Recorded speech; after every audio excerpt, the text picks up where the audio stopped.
Hey, welcome to Footy Fin, and I'm reviewing the Wallabies' loss to Ireland in Dublin. Ireland have beaten Australia on the basis of some dodgy refereeing decisions late in the game. I'm kidding.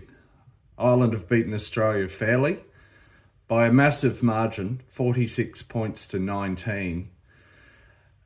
The Wallabies were only 4 converted tries away from a win. If they had scored 4 unanswered converted tries, they could have won this game.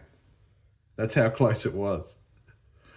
No, this is probably a record margin for a victory for Ireland over Australia, I would say.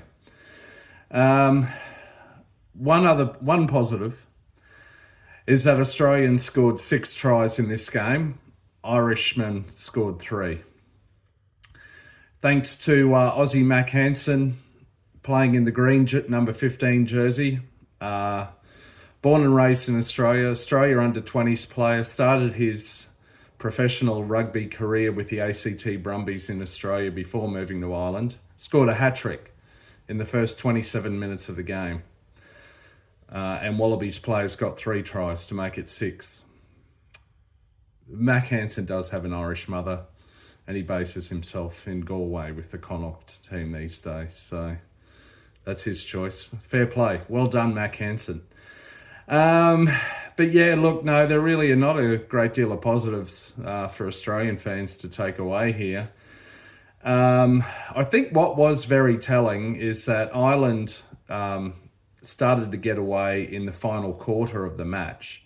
And particularly in the final 10 minutes, they scored 3 tries. So they had Mac Hansen's hat-trick in the first 27 minutes.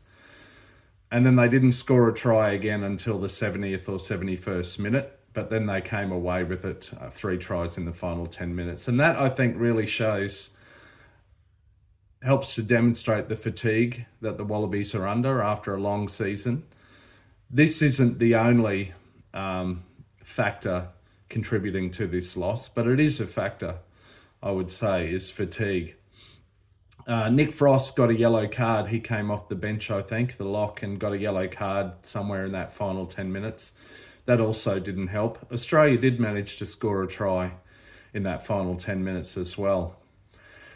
But yeah, look, I'm not going to do an incredibly in-depth analysis of the game and the game plan.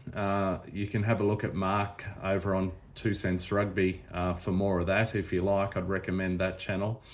But Australia continue with this tactic of kicking away possession and not necessarily effectively chasing kicks.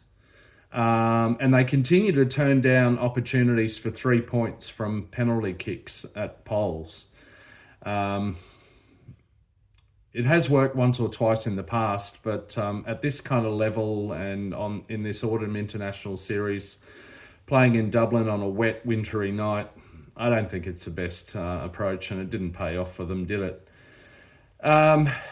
It's also obvious that Australia has no attack coach linked to all of this. As I've said, astoundingly, there is no dedicated attack coach for the Wallabies. Poor old Joe Schmidt, head coach, has to take on that job. Look, talking of fatigue, as I say, Rugby Australia scheduled in extra test matches to an already busy year that started with Fiji in a 3-test series against the Irish and British Lions. And they've squeezed in additional matches against Japan and England on this tour to make it a 5-match tour. Those 2 matches outside of the official international test window. And, you know, they've extended Joe Schmidt's tenure. He was originally only to go, I think, until the end of the Rugby Championship this year at latest. They've somehow managed to convince him to hang on for this tour, and I think it's been a bridge too far for poor Joe. As I said, 2 jobs, head coach and attack coach. But if we're going to talk about accountability for Rugby Australia, then where does the buck stop? And in particular, I would say somebody who needs to be accountable is the so-called Director of High Performance. a chap by the name of Peter Horn, who spent some time in the dark corridors of world rugby before joining the Wallabies after the disastrous 2023 World Cup. Director of High Performance. Full-time role, I understand, a very healthy salary.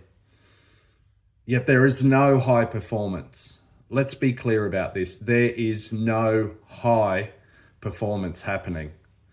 There are performances. They're going out onto the pitch and playing a game of rugby, but there is no high performance. So where's the accountability? What is the Director of High Performance, Peter Horn, doing, and what is he responsible for? And is there anybody else in the hierarchy in the organisation who should be more accountable for this unfortunate scenario than Peter Horn? There is no high performance, so there is no direction happening. The Wallabies have won 5 from 14 matches this season. Won 5, lost 9. Look, many of those losses have been in the last 6, 7 or more matches. They're in danger. They have one more test left against France in Paris. They're in danger of finishing the season with a 33% win record. We'll see what happens next week. But in summary, not good. There is no high performance.